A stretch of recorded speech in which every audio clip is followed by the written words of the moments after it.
Unaware of the danger approaching, Captain Todd maneuvered the rough waters off the shore of Simulia. The silence was broken abruptly by the distinct thud of grappling hooks striking the ship's side.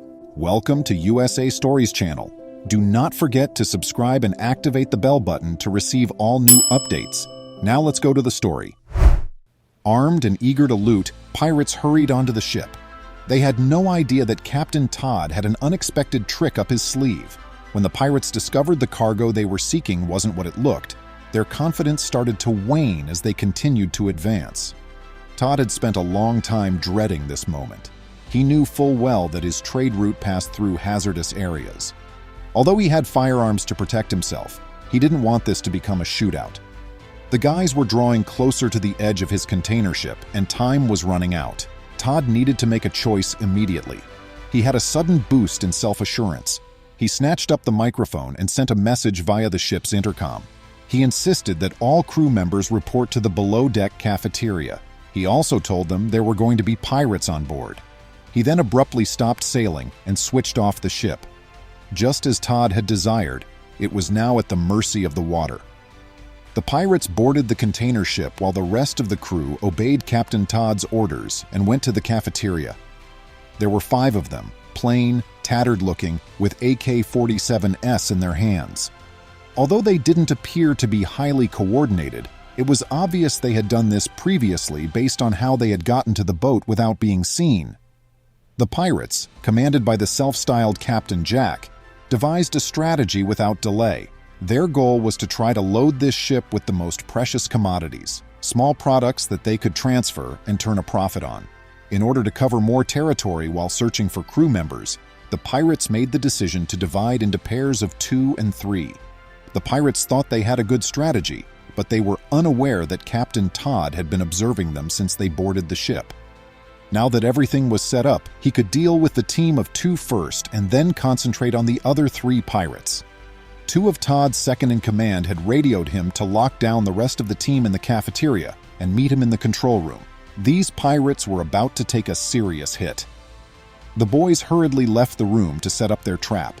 As the 2 pirates walked around the ship's deck, their level of anxiety was rising minute by minute. Nor could they comprehend why Captain Jack had ordered them to travel in unison. Both of them were new to this line of work and had never been on a ship anything close to this size before.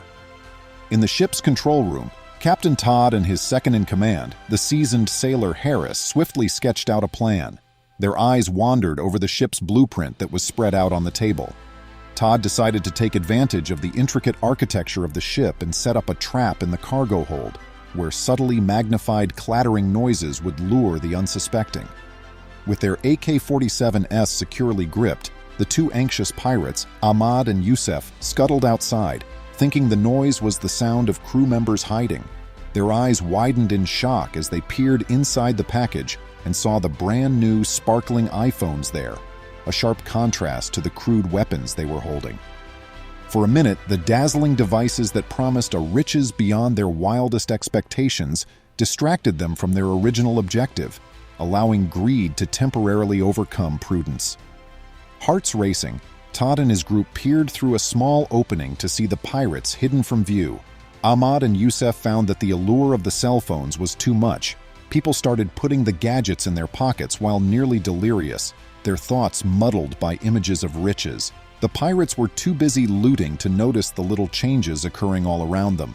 They were so engrossed in the sparkle of technology that they failed to notice the gentle click of a door closing behind them. Todd gave the all-clear in a quick, quiet gesture. The crate's doors suddenly slammed shut, and the hold echoed with the sound of locking bolts. Captured in the midst of their revelry, they found themselves imprisoned by their own avarice. This was an important first win. Todd called a meeting under the harsh fluorescent lights of the crew mess hall, desperation evident in his voice. He described what they would do next. Todd made his way back to the control room, determined to jam every communication gadget in the box. He was determined to keep Captain Jack in the dark and further away from them by keeping no news of their triumph reaching him. Todd, like a hawk circling its prey, kept his eyes focused on the surveillance cameras aboard the ship as he observed Captain Jack and the rest of his crew. Reassembling his team, Todd's voice was calm but forceful. "Be careful and remain out of sight. This is not over yet." Each member of the team gave a somber nod of agreement before slipping back into their hiding places and getting ready for the next task. Todd rushed for the radio in the quiet control room, speaking steadily and softly as he called the Coast Guard. His statements were succinct and gave a clear image of the danger on board the ship as he described their dreadful predicament with the composure of an experienced skipper. Todd ran through the situation over the static-filled phone call. Although 2 pirates were apprehended, Captain Jack and his armed men posed a greater threat to the ship. Todd realized that the problem was far from over, even though he had asked for assistance. His mind whirled with tactics as he watched the monitors non-stop, ready to strike at any time. Captain Jack, his brow knitted with suspicion, steered his remaining troops more cautiously along the ship's halls. It was concerning that Ahmad and Yusef were not there. Jack sensed something wasn't right because of their unusual stillness on the radio. Todd's brain was working non-stop to piece together a strategy that would eliminate the threat without putting his team in danger. Captain Jack became aggressive in the ship's reverberating hallways as his aggravation reached a boiling point. His voice reverberated across the ship's hallways. With a menacing tone, he said, "Come out or we'll find you." He was aware that his window of opportunity to keep control over the quickly destabilizing scenario was closing. Captain Todd made the snap decision to face Captain Jack by himself. He thought that taking a straight and isolated approach may diffuse the situation and prevent more bloodshed. The group exchanged anxious looks, and their features showed worry upon hearing Todd's idea. Rather of fighting Captain Jack, Todd planned to outwit him by arming himself with non-lethal weapons. A tense, nervous hush fell over the ship as Todd approached Jack's position. As Todd turned the corner, he saw Captain Jack and his troops. He walked into their line of sight, firm in his look and his pace. Todd talked in a cool, collected voice while being held at gunpoint. "I can lead you to the ship's most valuable cargo." His offer, tinged with a little bit of pretend subordination, was meant to buy them some time and bring their guard down. Still, his eyes were wide open, searching for any unexpected movement. Captain Jack's eyes furrowed as avarice and distrust battled within of him. Though his senses alerted him to the possibility of dishonesty, the prospect of big booty was alluring. He thought for a time in tension before nodding and accepting to accompany Todd, but he kept his rifle pointed on Todd, a tacit reminder of his persistent suspicion. Todd took the lead, navigating the ship's labyrinth of compartments. They reached an empty space, an apparently harmless location within the maze of stuff. Todd signaled his covert team in a way that the pirates couldn't see. Todd guided the pirates to a well-selected container that was bursting at the seams with sparkling jewels. The pirates' eyes brightened at the sight of the wealth. Todd observed them intently, waiting until 2 of them, drawn by the temptation, could no longer resist the rush and started frantically packing their bags. Captain Jack was distracted from the pirates' antics by another container that had been identified as holding expensive gadgets. Todd grabbed hold of the moment as he bent over to examine it. He shoved Captain Jack hard enough to send him flying into a hidden hole in the deck, where other crewmen were waiting to throw him to the ground. Todd's crew took immediate action when Captain Jack vanished into the trap. The remaining pirates were caught off surprise and had little chance of surviving against the well-organized group, who swiftly overpowered them. Every motion was deliberate and well-practiced. The team collaborated with one another without any problems.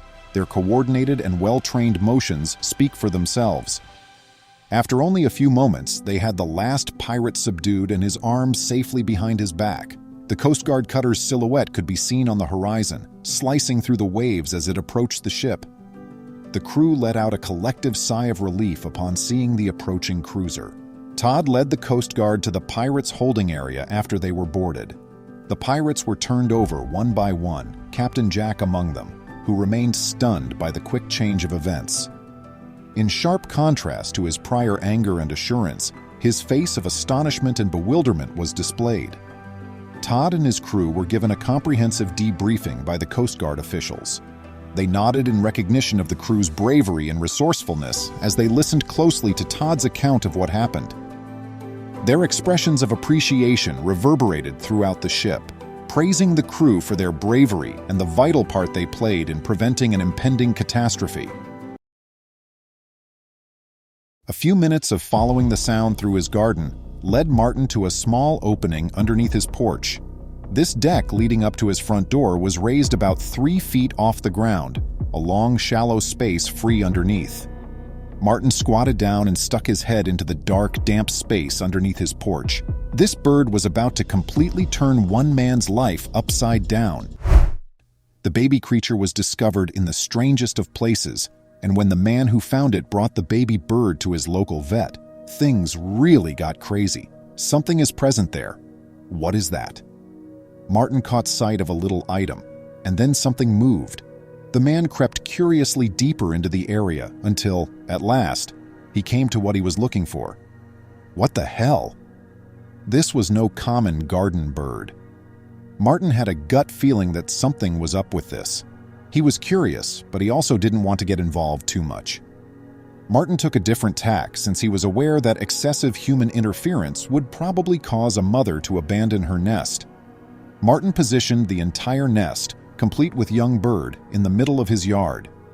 He positioned himself behind the kitchen window so that he could get a clear view of the chirping bird, and waited for the baby's mother to come back there.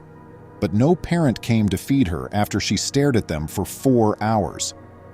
Martin eventually gave up and brought the animal inside. He gave her some of his fishing maggots as he could see it was hungry. And that's when something else odd occurred. Was her ankle sprained? Seeing the poor animal trying to walk broke Martin's heart, so he decided to get assistance.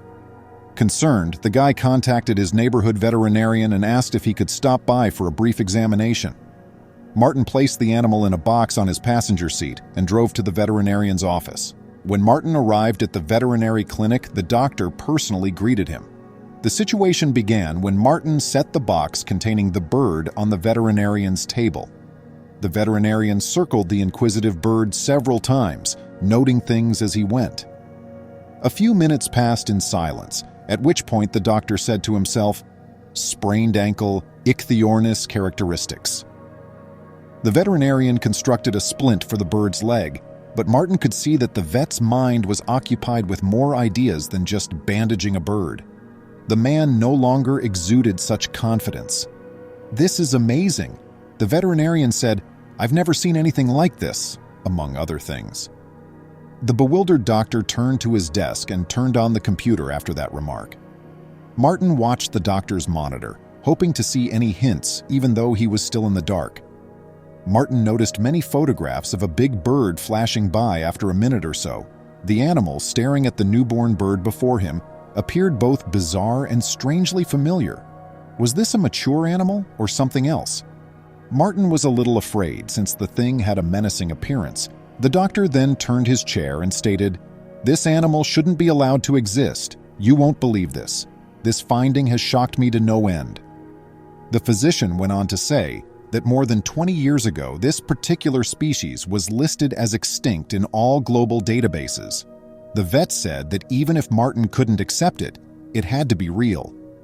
After examining every unique characteristic of the animal, it passed inspection. "Where did you report finding it beneath your porch?" Though it wasn't the last question, Martin nodded. Where would the mother be if Martin had discovered the baby?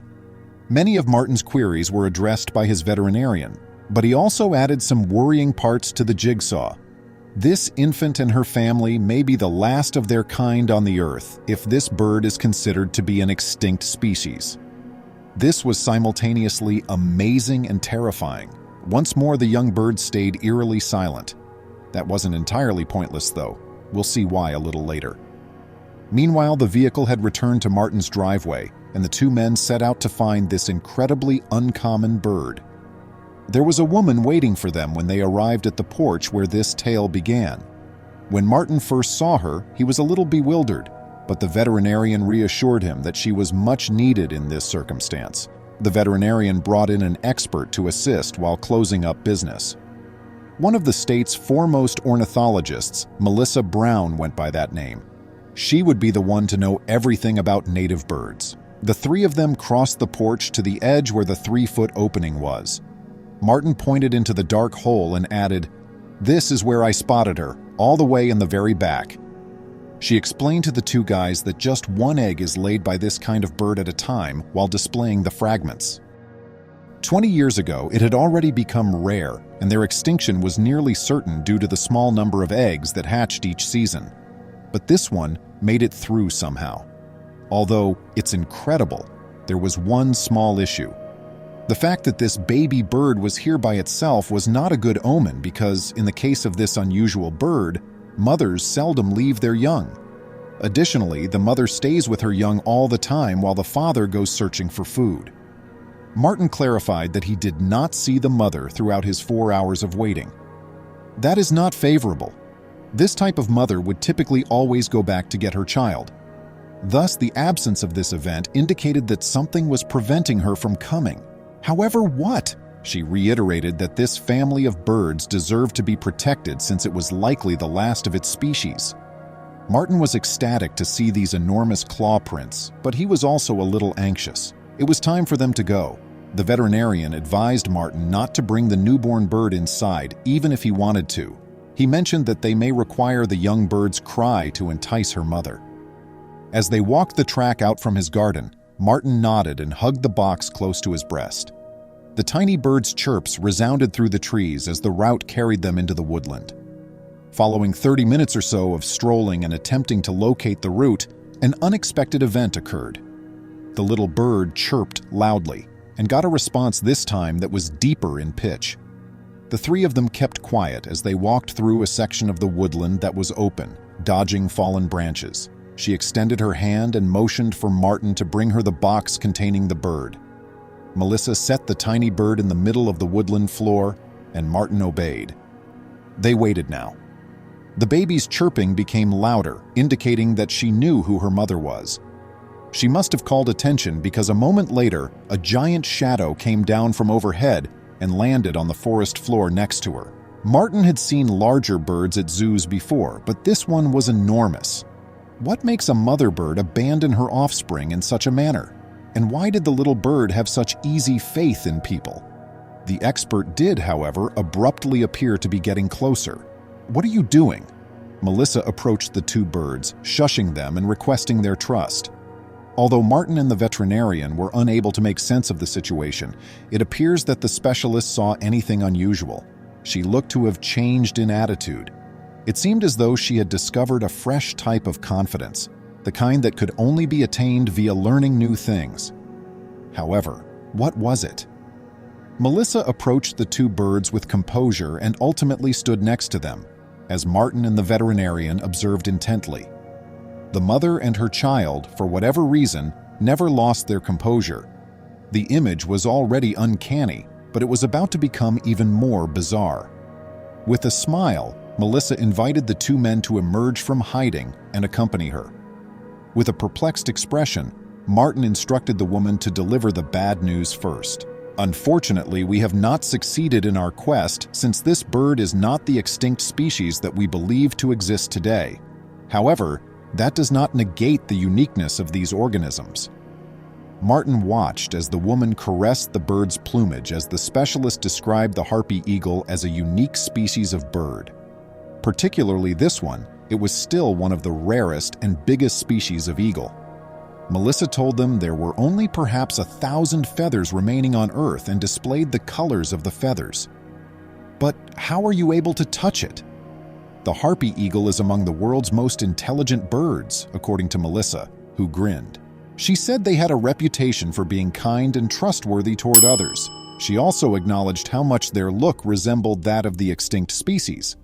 I was fooled as well. But there was one peculiar thing. It was somewhat surprising to see the harpy eagle here, considering it was not a native to this planet.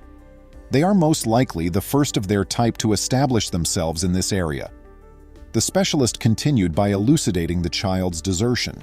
She surmised that the eagle reasoned that a human could provide better care for her young than she could because of the injury to the juvenile bird and the animal's faith in people. These were stunning, forceful, and for the most part quite clever birds, and for some reason the mother bird's scheme was flawless. Her youngster was feeling much better than when they'd first been wrapped. Martin gained a whole new respect for the natural world and this particular type of bird. A minute later, the father arrived via plane. The three took a step back and marveled at the passionate sight that was playing out in front of them. The newborn bird was poked by both parents, who then picked it up off the ground and carried it to a neighboring tree. A sensation of warmth welled up inside Martin. This trip was incredible. Thank you. A man purchases a new home. Then he feels compelled to excavate in his backyard. Numerous police units were stationed along a riverside and a nearby farmer's backyard, and the sound of their sirens could be heard everywhere. What appeared in front of their eyes was something that initially defied explanation, something that a farmer on a casual stroll in his lawn had found so unexpectedly. This morning began as any other day for that farmer, Jose. As the sun shone over his new Buenos Aires residence, Jose Antonio Nieves, a farmer, chose to take his dog on a walk in his backyard on Christmas Day. He would have the opportunity to explore the streams and riverbanks on the acres of property that came with the farm. Thus, he unlocked his rear entrance and departed. Jose had no idea that he was going to create history.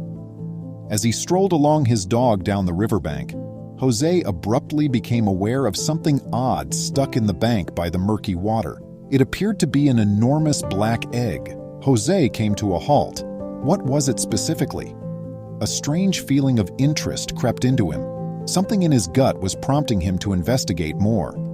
Jose saw that the unusual thing was entirely coated in mud when he drew nearer to it. He made the decision to try to dig it out, and as he dug, the object's actual size gradually became apparent. It was 3 feet broad, too large to be an egg of any sort. So what was it specifically? Jose, wiping perspiration from his brow, had been working on this thing for the better part of 15 minutes. It was sticking to the muddy riverbanks, and he was struggling to get it out. He sighed and turned to face his dog, realizing he was going to need more hands to assist him figure out what this thing was. Calling his spouse for assistance, Jose revealed to her that he had discovered an enormous black egg that appeared to have sprung from a dinosaur. Speechless, his wife laughed back, acknowledging she didn't think he was serious and assumed it was a joke. However, they quickly realized that this was no jest. When Jose's wife arrived at the riverside, she was speechless at what she saw. Anxious to learn more, she helped Jose remove the enigmatic object from the ground while taking care not to harm it. But in spite of everything they had tried, the couple groaned as they looked at one another and realized they needed help. When Jose called 911 to report his find in his backyard, he thought they would take him seriously. However, such incidents are uncommon in a tiny town such as Carlos Vegas Ini. When the police spoke with Jose, they initially assumed he was kidding and that the call was simply another hoax from some bored kids. However, this was no practical joke. The police agreed to come look at the object after Jose convinced them to do so. Hundreds of locals were gathering along the riverside when they arrived. While the locals were taking photos, Jose's dog began to investigate the area, anxious to have a closer look at this strange thing. Jose had no idea that his dog will soon contribute to the inquiry.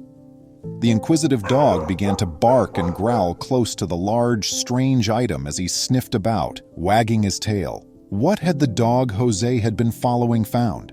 Jose and the others in the throng were enticed by the Bauer Comedia. They were aware that more action and the involvement of specialists were required. In an attempt to provide some explanation for the peculiar find, the police decided to bring in local archaeologists due to the high level of stress and unanswered concerns. Upon their arrival, the 2 archaeologists concluded that this item was, in fact, a remnant of antiquity. Full of anticipation, they were certain that today would be unforgettable, and boy, were they correct. With assistance from the 2 archaeologists, the item was dug out of the riverbed and the muck was removed. There seemed to be a shimmering green structure on it, resembling scales. They discovered how massive and hefty this weird thing was when they made an attempt to dig further. After a few hours, stumbling about in the viscous, dirty water under the intense sun, at last, the team managed to retrieve the relic. They carefully placed it into the vehicle and drove it back to the lab. They had no idea that they were going to learn some amazing facts. The archaeologists examined the odd shell-like form of the item by subjecting it to a battery of tests in the lab. It took a while, but eventually they declared the 2-ton item to be recognized.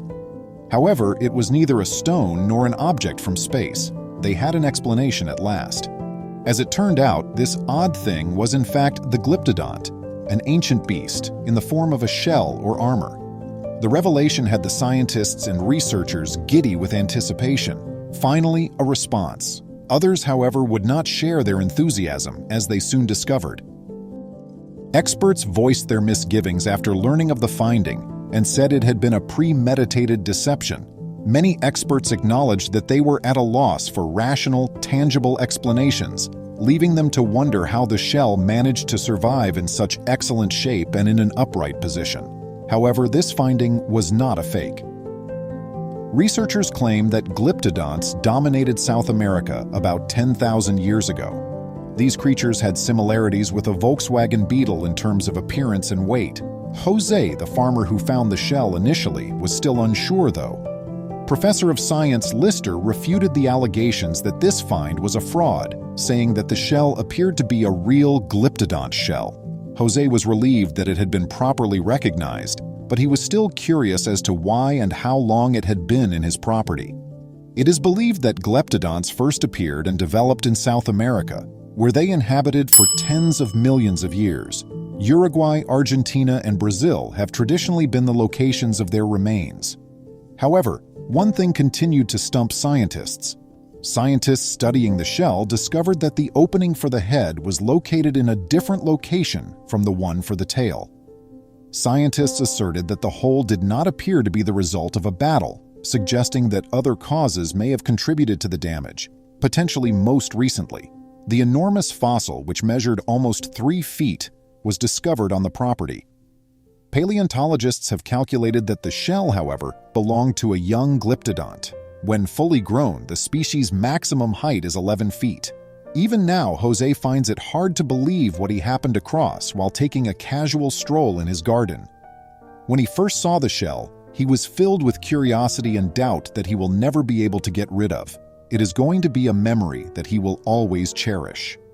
The idea that these massive, hefty creatures ever roamed the planet is fairly amazing. And it's because of this farmer's surprising discovery of the glyptodont that researchers across the globe have learned more about this mysterious beast. It only goes to demonstrate how many mysteries there are on Earth just waiting to be solved. Who knows, maybe you'll find one the next time you go for a leisurely stroll in your garden. Please remember to subscribe to our channel, give us a thumbs up, and turn on the notification bell so you won't miss any of our videos. If you enjoyed the tale, the next video that plays on your screen will probably move you too.